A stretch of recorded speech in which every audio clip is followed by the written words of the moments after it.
Now, after the deadly flight AI-171 crash in Ahmedabad, there has been an uptick in cancellations, delays and mid-air returns. Between the 12th of June and 17th of June, 83 Air India flights were cancelled. According to reports, 66 of them were Boeing 787 Dreamliners.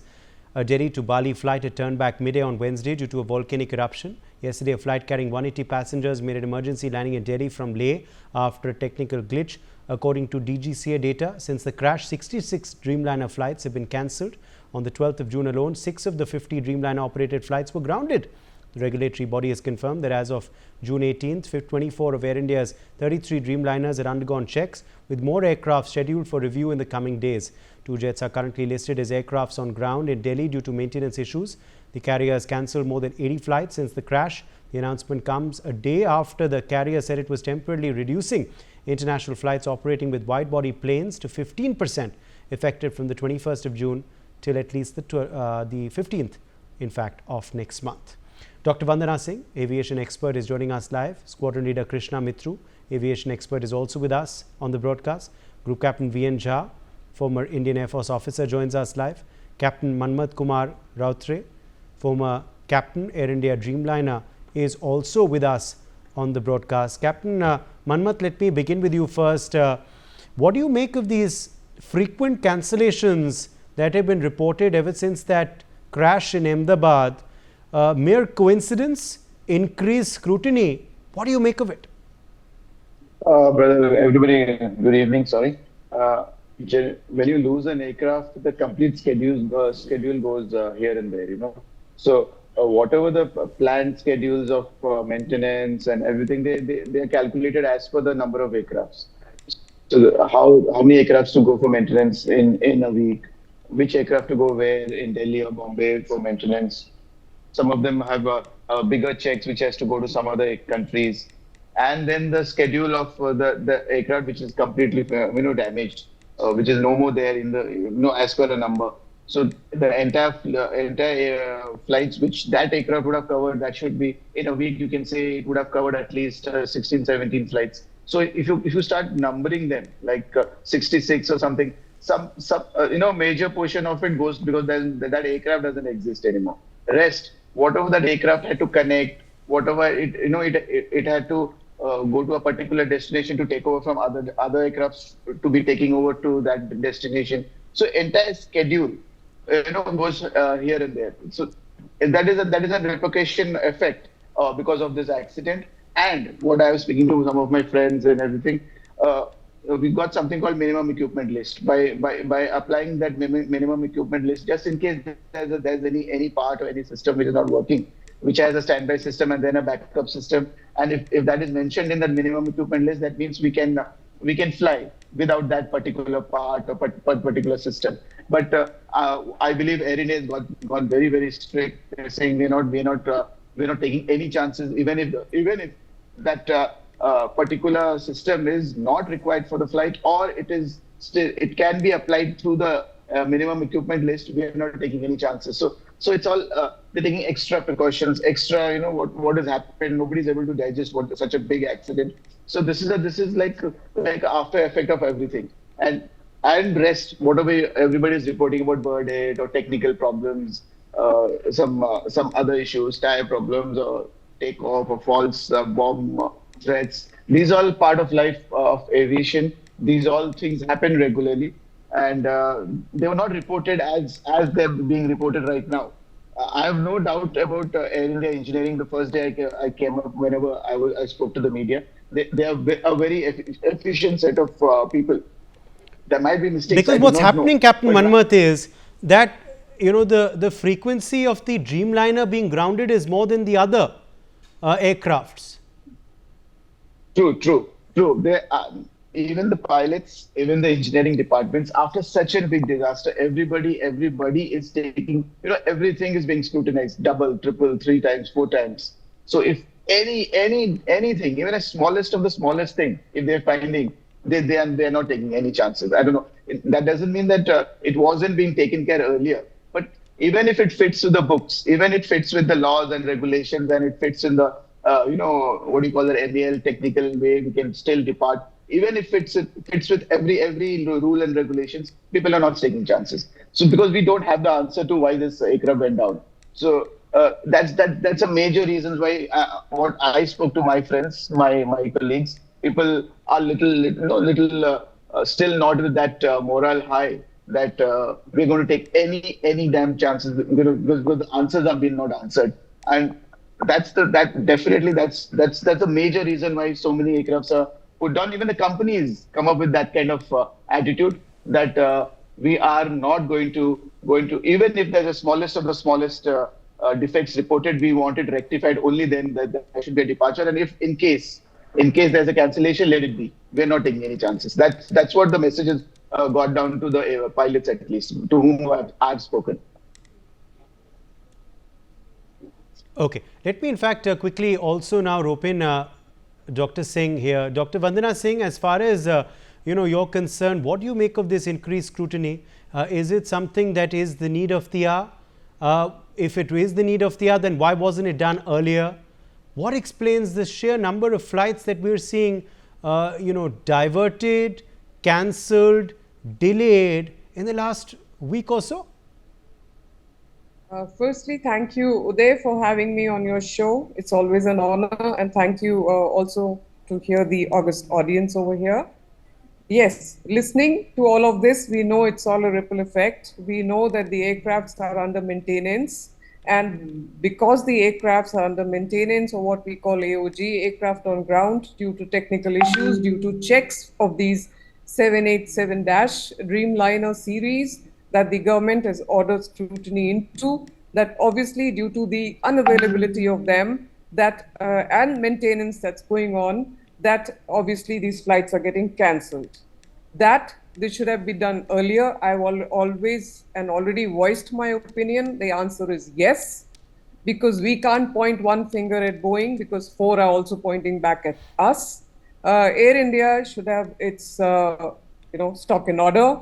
When it comes to maintenance, we've been talking a lot about it. It's the writing on the wall.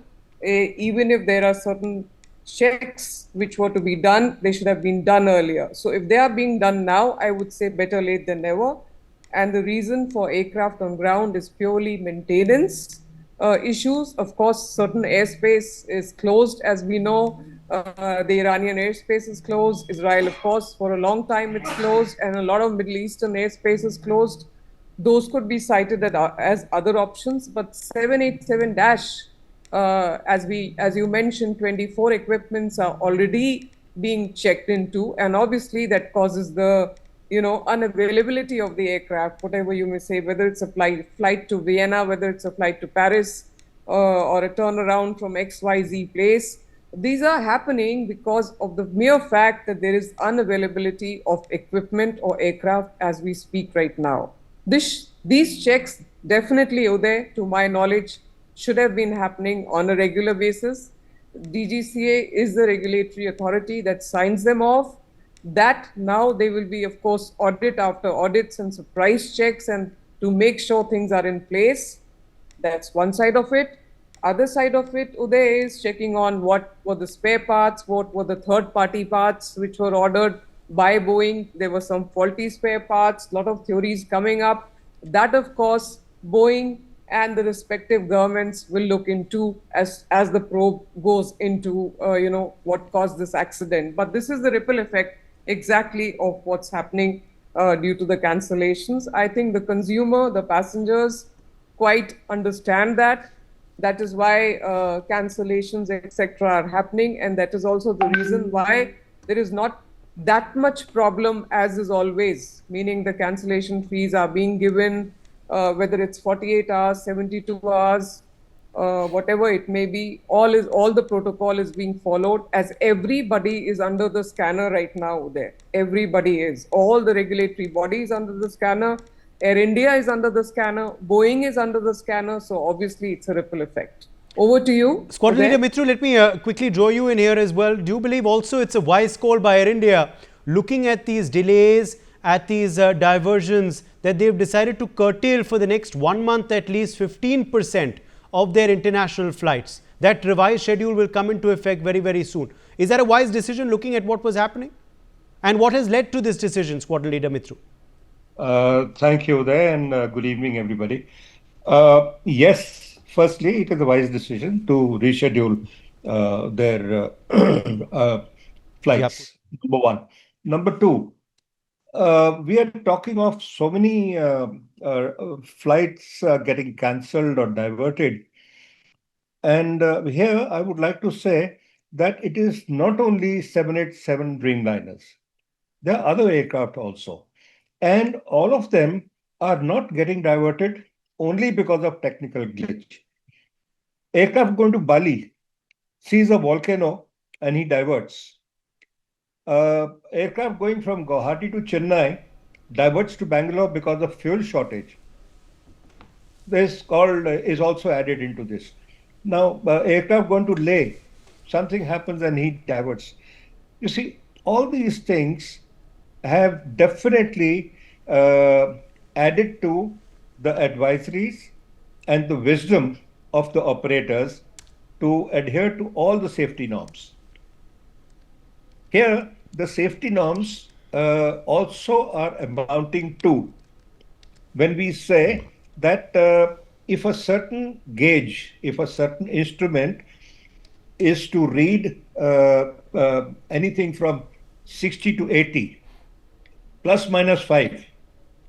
Now, the moment it goes to 75, I have a capacity to go another 5 units, which says 80 plus minus 5. The moment I touch 75, I say, no, I'm diverting. I'm not going to take a chance. Why should the operator, I mean to say the crew, also refuse to take any chance? Because a small error today can lead into has led into a bigger accident.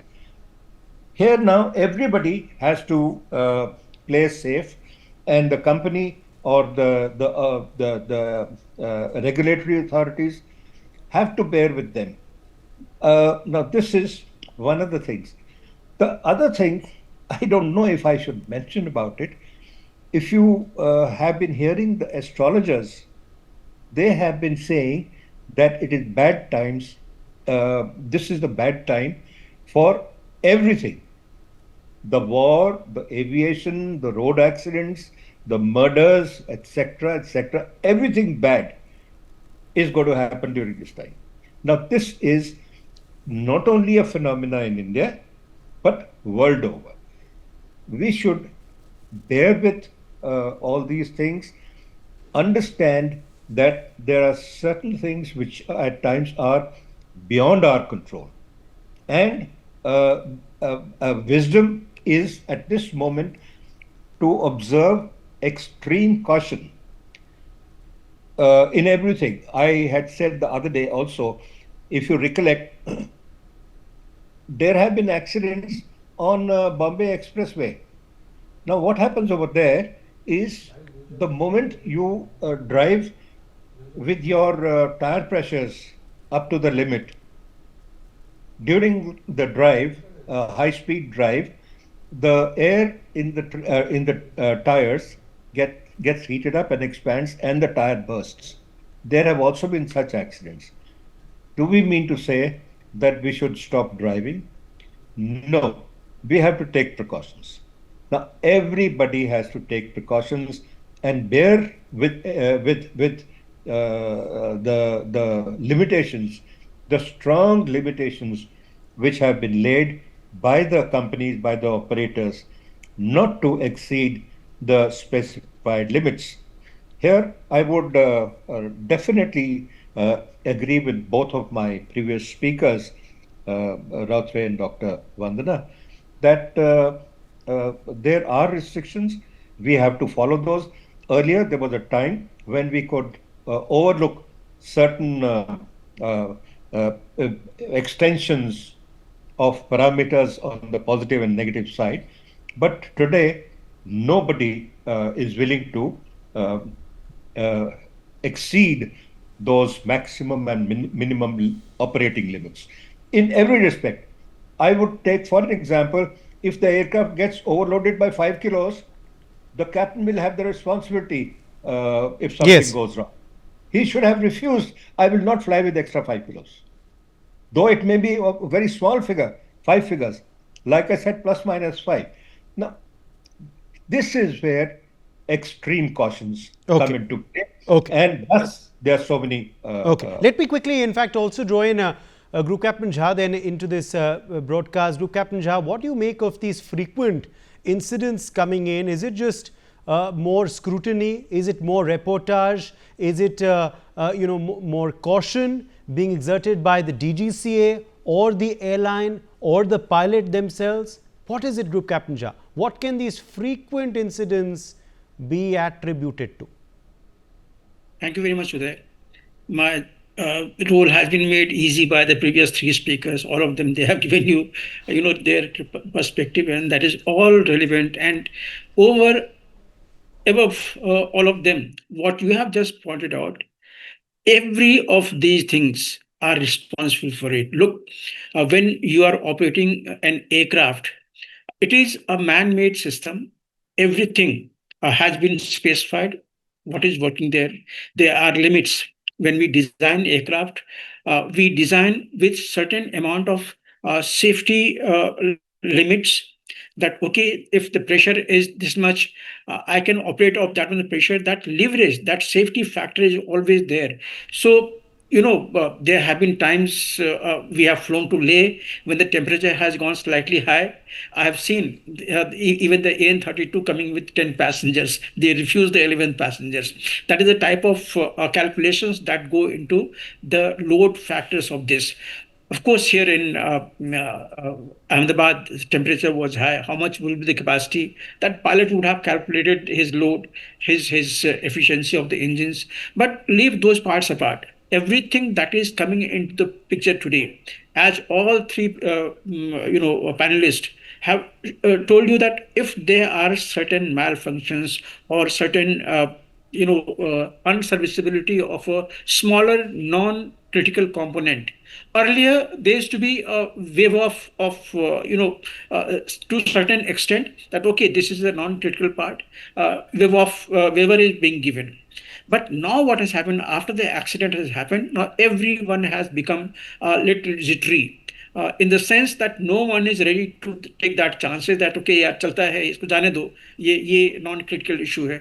So that is what is happening. I'll give you one example of Indian Air Force, how it operates. There is one agency which is likely to be faulted in each and every aircraft accident, that is the air traffic controller. He is, the moment one accident has happened, now he is having a sleepless night that who will put that finger onto him, because he will be, as a human factor part of it, support services. He is involved in everything. So if that is the case, then in this case right now, how many serviceability you have mentioned, may it be the human factor, may it be, some of the pilots I have heard, there was a FTDL limitation which has come into play, and that is what he didn't fly any further, left the aircraft there itself. He is within his rights, and that is how it should be happening.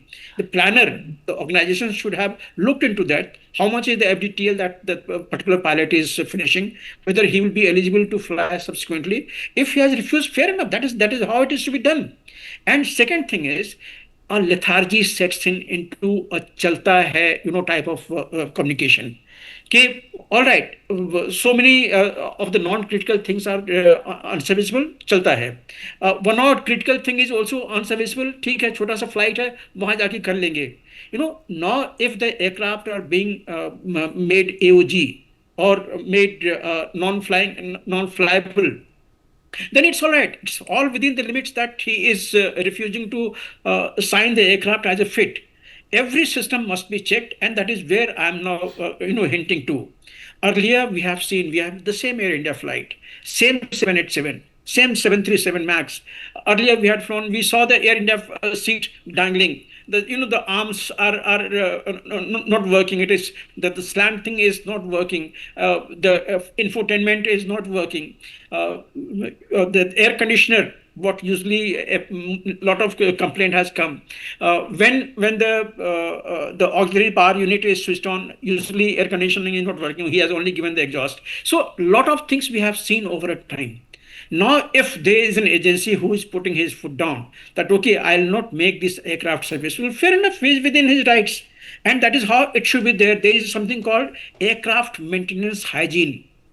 If there is a panelist here with us who is from the maintenance side, he would have told you everything has got a given charter of a checklist, how it is to be checked, how much of the intricacy has to be given each and every system. So right now we are of course trying to club everything. Weather factor we have included here as a aircraft coming back.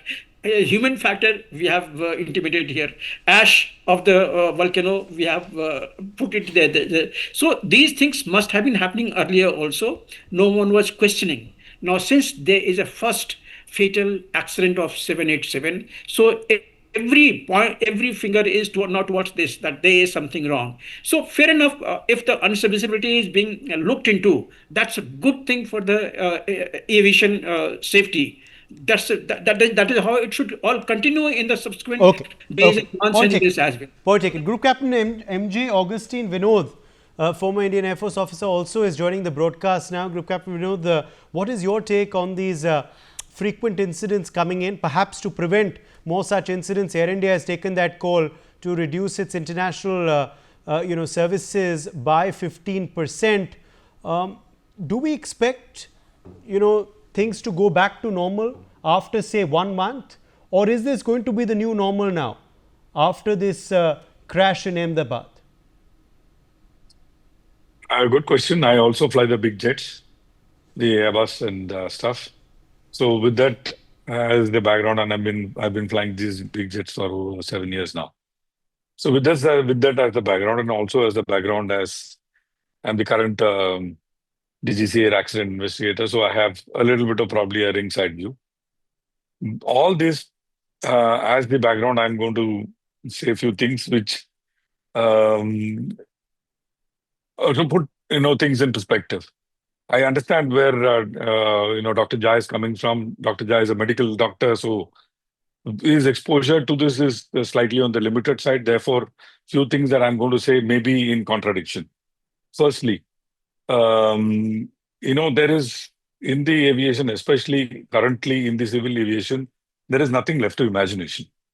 So there is something called MEL, the Master Equipment List, and which is derived from something called an MMEL, which is the list that the OEM, the original equipment manufacturer, provides. You can be restrictive, you can't give relaxation. So whatever is the MMEL, on top of that, you make your MEL. The MEL is very clear. And for the sake of viewers, let me, put that MEL also in perspective. Suppose I have, an entertainment system in seat number 17A is not working. Do I cancel the flight? I don't. I don't sell that seat, but I don't cancel the flight. Why? Because that in the entertainment system in 17 Alpha is not working. Therefore, it's not a critical system to continue with the flight. And that absolutely clearly mentions, and let me also put that in a little more perspective, that MEL is given a number. And that first two digits of the MEL pertains to a particular system. And that is universal. It is IATA given universal system. On that, the number is given. In that number, it says number available is 2, number required is 1, and what category, whether it is C, D, or whatever. And everything has a certain either flying hours or takeoff and landing related things. So MEL is very, very clear. It's a no-brainer for a pilot. The MEL number comes, you open that particular chart, you see with that MEL, can I go or can I not go? If I can go, I can't say I will not go, because MEL clearly says number required in some cases is 0. So if I don't require that system, I go. It is very, very simple. Now, coming to overload and underload, which Dr. Hijja was talking about, even that is a no-brainer. Why it is a no-brainer is because the load and trim person, the department, gives you the load and trim. He tells you underload, overload. He does not give you overloaded aircraft at all. He cannot give you an overloaded aircraft. He can give you up to the load that is possible. So it is, again, there is no involvement of pilot when it comes to load 5 kg up and down or 10 kg up and down. All that is may have happened earlier. It doesn't happen for last decade or decade and a half. Now comes the aspect of unserviceability in air. Unserviceability in air, Uday, is also a no-brainer. There's something called ECAM. ECAM is very, very clear. You do this action, you do this action, you do this action. And in some cases, if it is not there in the ECAM, it tells you go to something called Quick Reference Handbook or a QRH. You go there and you also consult the manual, the operator's manual. We call it the FCOM. Even that is a no-brainer. Absolutely. And there are certain emergencies which we are faced with, which you don't refer to a document to take an action, and those are very few. Those are called memory items, which you memorize and you do the take action. So all this, the theories that I'm hearing every now and then is something which is not true. Okay. Which is absolutely not true. Okay. If someone is saying if 15% has been reduced, it has been reduced by the company, not by the operator or the pilot or engineer or a dispatcher. Point taken. So that's your analysis, of course, of this decision taken by the airline and also what's been happening over the last week or so. But we've run completely out of time. I'm going to have to leave it at that. My thanks to all of our guests for joining us with their perspectives on this big story. Slipping into a short break.